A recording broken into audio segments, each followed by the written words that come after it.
All right. Well, I think just first of all, just really proud of our guys the way they came out last week, and going against Syracuse and team we had a lot of respect for and did a great job. I think our coaches and players prepping for that game last week, and it really showed right from the start, and pretty much took it out of control for them in the second half, and got a nice win on a great day for obviously Lamar and our program. It was a great celebration. With that was really neat to be a part of, to witness that, and particularly at halftime we had such a good lead, and you come out in the second half and he's still on the field.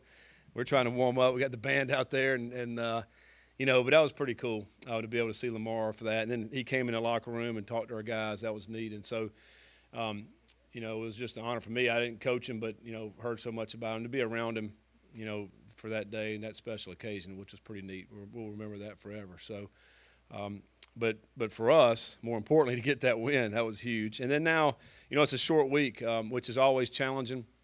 As you look back to our first part of the season, we had to play 3 games in 12 days, and our guys handled that well. So we've been able to do this before and handle it well. So we had a good practice last night. It was a little bit longer than what a normal Sunday would be. And then today we're going to practice tonight a little bit later to give our coaches time to prep.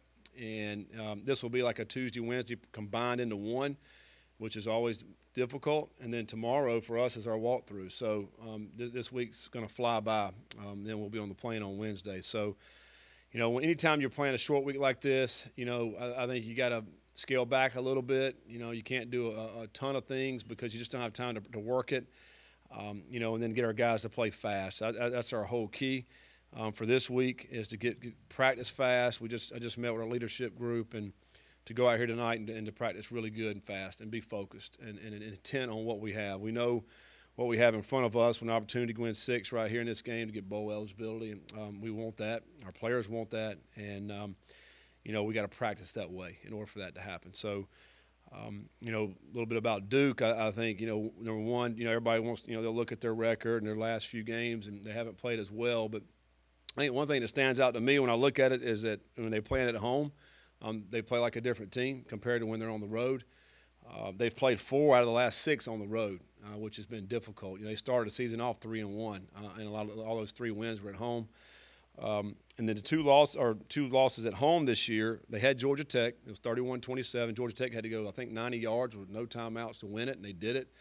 And then, they played a Pitt team, which is arguably one of the best teams in the ACC, and, they scored 29 on Pitt, which I think is a really good defense. So they have played a lot better at home.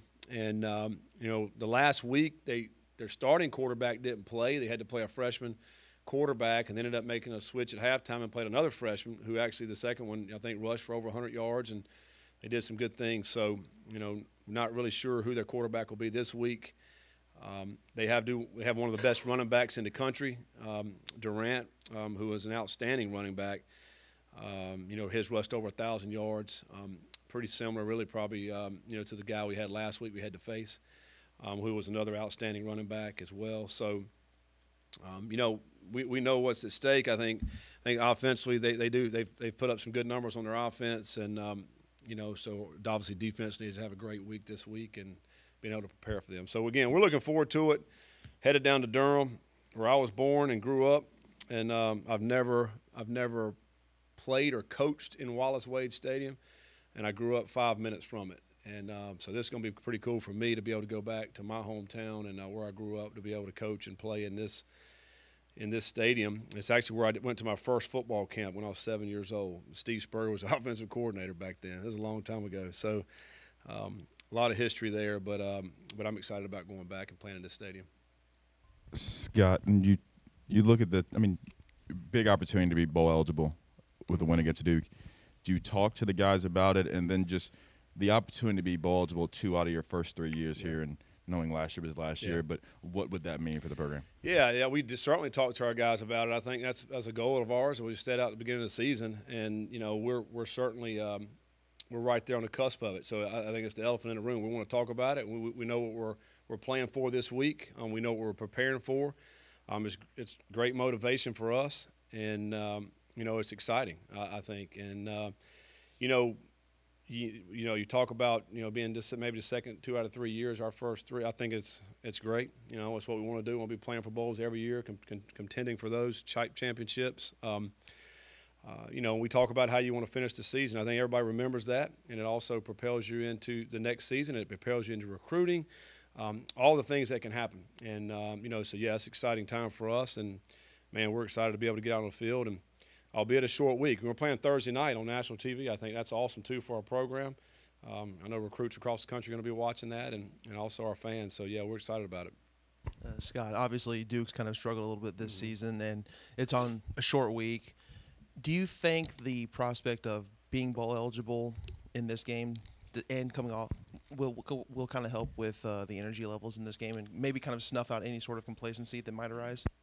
Yeah, I mean, I hope so. That it is all about our preparation. So there's great motivation, for this game so we can have that extra 3 weeks of practice to get ready to go play another bowl game. And I think for us, man, we've been on the cusp of a lot of these games, and our guys continue to fight and strive to get on top and win these games. We finally put one together with a complete team win, and that's encouraging. Hopefully our guys are fired up to know that, hey, this is the way we can play.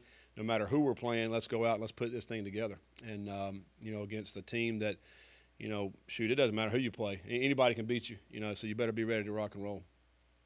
Coach, Hassan Hall hit the transfer portal. Why did he decide to do it now? What was that conversation like as he told you he was going to leave the program? I don't know why anybody decides to leave in the middle of the season, particularly when you're playing. He just, it's like anybody else that decides to do that. That's what they felt that was right for them. So, that's it is what it is. And but I think, and I've said this forever. It really just came into play the last few years with the opt-outs and stuff like that. I just think you finish out the season. That's my opinion. But each individual person has their own opinions, and if that's what they feel they have to do, then that's what they're going to do, and we're not going to stand in their way. Scott, how much do you think Saturday gave your program a boost with your guys in the building? Can you tell a difference? Do they have a certain kind of energy to their steps? Yeah. Well, I mean, it was huge. I mean, we come off really 2 difficult losses there right there at the end, and we needed a win. We needed a win like that too. I think that was huge, not just to go out there and have another close game and win it at the end. We needed to go out and dominate a game like we're capable of doing. We put it all together. I think we've done it a few times throughout the season. I think about the first half of Florida State. We played really well as a team, and there's been some other spurts in the game. But I think this was the first time this year that we did it, all 3 phases. It was a complete team win, and the game was not close there in the second half. And I think that was huge for our guys to be able to have that happen, and hopefully that'll give us confidence to know we can do that. Because I think Syracuse was a good team. They're 5-4, and again, we talked about it. They lost 3 games by 3 points. So I mean, to be able to go out and do it like that, I mean, that was huge for our guys. Scott, kind of off the Hassan Hall stuff, you have Jawar Jordan, Maurice Berkeley behind him. I mean, you could play Jawar and still save his red shirt. Just you see the program giving him some more carries now that he's healthy. Well, yeah. I mean, I think Saturday was the first time we really seen him do anything. He was hurt, in camp. We really didn't get the chance to see him scrimmage or play, in the first 2 months of the season. And so that was pretty neat for him to be able to go out and play against a team that he, obviously knew a bunch of those guys. But I thought he ran hard. He did a lot of good things. He made a couple guys miss when we didn't block it up very, very well, and he still hit some big runs. He's got some juice in the legs, I think. He can run. He's got some speed. And so, hopefully he'll continue to work into the mix. He's still got Berkeley there as well. So, those are, certainly 4 capable backs we think can get in there and play and help us out. And, it was good for Mitchell to get over 100 yards again Saturday. That was nice. Cooley's still playing and still learning the game, learning what we're trying to do. So we're just glad we got several backs there that we can be able to put in there if we need be. But we'll see how it works out by Thursday.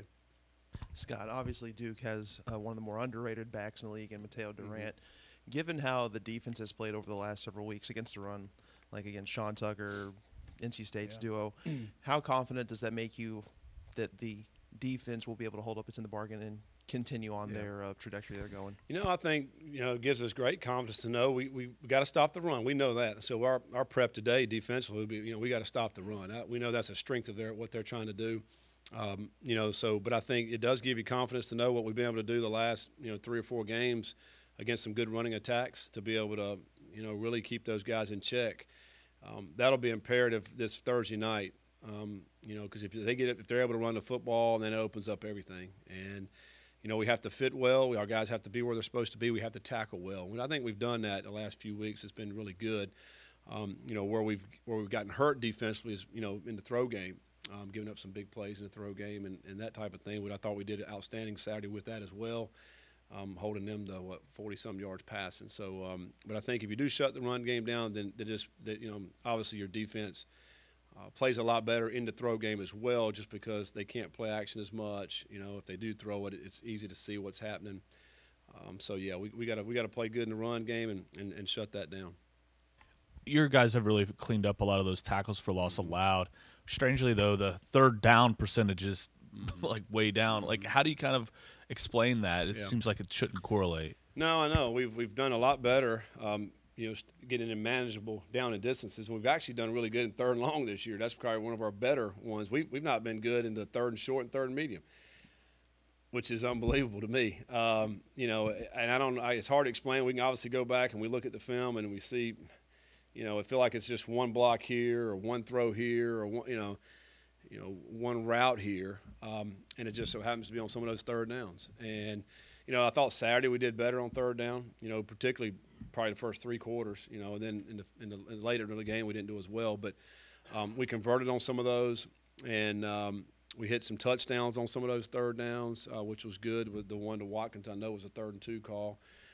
Great throw and catch. So I think it's just one of those things. We just haven't been good at that. I don't know. You can't put just one. There's not one reason why. I think it's been several things to happen. I remember one of the 3rd and shorts on Saturday. We ran inside zone, and we get beat across the face. They hit us in the backfield. I mean, it's just so it's just one block here, one throw here to be able to get those. And we got to do better at it. But I do like the fact that I think we're maybe number 1 in the conference in sacks given up. We flipped the script on that from our first year, which that's been tremendous. And I think our offensive line has played very well this year in that regard. Tackles for loss, not giving up the sacks, giving Malik time to throw the football has been better. And I think those guys have really gelled and meshed, and we're playing about 7 of those guys, and it's been good to see. Scott, Amari Huggins-Bruce, 2 touchdowns. I mean, he's come a long way from the UCF, or I think it was the EKU game where he dropped the first, his surefire touchdown. Just kind of talk about his growth and kind of where you see his trajectory. He seems like a guy who can make plays with the ball. Yeah, I mean, he's still learning. We're still learning. He's learning the offense and where we're trying to put him in that. He's playing that slot receiver, which we do a lot of things with that receiver, with the motions, fly motions, jet motions, and all those type things. We were able to get him loose on some of those Saturday, which was good. I think when you see what he can do when the ball's in his hand, he's very explosive, and he's fast now. He's not one of these guys have to get going a little bit. He also runs scared, which I like, because he's not really big, so he don't want to get hit by those guys. So he turns on the afterburners, and I tell you, he broke tackle Saturday, which was good, because he's not that big. And then he lowered his head, and there at the goal line and tried to get that touchdown. He got it. So I think he's got a lot of potential. It's really going to be up to him, how much you want to continue to work. And I talked about it Saturday, how Tyler Harrell's worked himself into where he's at right now, because he was an extremely hard worker, and he's still working at his craft to get better as a route runner. But it's paying off for him, and I think, Huggins could be the same way if he'll continue to work. He's got tons of potential in that slot, and I think that's where we lacked, I thought, in the Clemson game was the slot receiver. We didn't get much that production out of that, which I'm glad we did this past week. We got to continue to be able to expand on that position. Is he stronger than people give him credit for? I think probably, but I do think there's a lot of quick twitch in there in the muscles where he's very explosive. So, when you're like that, and here comes a defender with, you're going to explode up into him. You're able to break some of those tackles. And he's got pretty good vision as well, and he's got good hands. I mean, he can catch the football. So for him, it's just a matter of continuing to learn the offense. And I think the more he learns, the more things we can do with him, and then the better he'll be. You mentioned that you camped at Duke when Spurrier was there. I mean, you grew up 5 minutes from there. I mean, could you just expand on your time in that area in Duke and. Well, where I grew up right there, again, it was right beside Duke University, and I ended up, my rec league team that I played with was Hillendale. That was where I went to elementary school, which was, again, 5 minutes from Duke. We played in a county stadium there growing up when I was 7, 8, 9, 10, 11, 12, and we had a concession stand at Duke where my mom worked and sold out of the concession stand. But that's how we raised money for our rec league team. And us players had to sell 10 programs to get into games free. And so I grew up going to every Duke football game from the time I was 7 to 12. Was always out there, hustling those programs, and so we could get into game free. And usually when we got into games, we'd just go play football and try to find some grass field or something. We didn't even watch the games, but as kids, we're just trying to play. But I just remember going to a bunch of those games and just experiencing, that Duke football back in the day. And I never really pulled for them or anything, but we were just right there. That was just kind of one of the things we did. We went to Duke football games every Saturday, and after we finished playing, and it's kind of funny because, and then I tore my ACL in high school, and I had to do all my rehab in the press box right there at Wallace Wade. It's where they had an orthopedic clinic. So I was there my junior year of high school. I was there every day doing that. So I spent a ton of time there, and I camped there a bunch, but I've never played there, never coached there. And so, and there's been a lot of changes over the years. They used to have a track around their field. They took the track out. They built the indoor back behind the stadium there. They got the practice fields. I mean, it's a great setup now compared to what it used to be. And, it's just, for me, it's just really cool as a kid growing up, loving football. And I was always in that stadium, but have never been there. It's going to be awesome to be able to go back and play in that stadium. Scott, with a short week coming up, where's the team at health-wise outside of the obvious guys who are out for the season? Yeah, we're actually, man, in great shape. That was one of the things I was talking to Matt earlier, particularly having a short week and not having anybody dinged up. We played a bunch of guys on Saturday, and so we were able to get some of the starters out, and we're in really good shape. Everybody's good to go. We don't have anybody that's not. Cunningham's healthy. I'm trying to think anybody. I think everybody came out of that game, very healthy. And trying to get back Wilson. Is it Wilson? Cam. Yeah, Cam. He's been out for a few weeks. Trying to get him to practice. He may be close to being ready this week. It's going to be close. It's a short week. I think it was Saturday. He'd definitely be ready. But he'll be one that we're trying to. He's practiced a little bit yesterday, so we'll see where he's at. But everybody else is good to go. Yasir Abdullah has 9 sacks on the season. What can you say about his production and getting to the quarterback this season? Yeah, he's had a great year. He's, I think he's second in ACC in sacks. One of the top tackle for loss guys. He's had just an outstanding year coming off the edge. He's got a motor. He's gotten bigger and stronger over the offseason. And, I think what we're trying to do scheme-wise is free him up and put him one-on-one with some guys, and he's able to beat those guys. Again, I think he's going to continue to get better and better. He's a hard worker. And proud of our defense. We're close to 30 sacks on the season right now with a couple games left, and which is I don't know where it's at. Rocco would know, but I mean we hadn't had that many in a while in 2016. So yeah, that's pretty good, and hopefully we'll continue to elevate this number. And but he's been a big part of that. Along with the defensive line, they've been getting after the passer, which has been really good to see. And but hopefully Yasir will continue and be one of the top sack guys as we head throughout the end of the season. All right, thanks guys.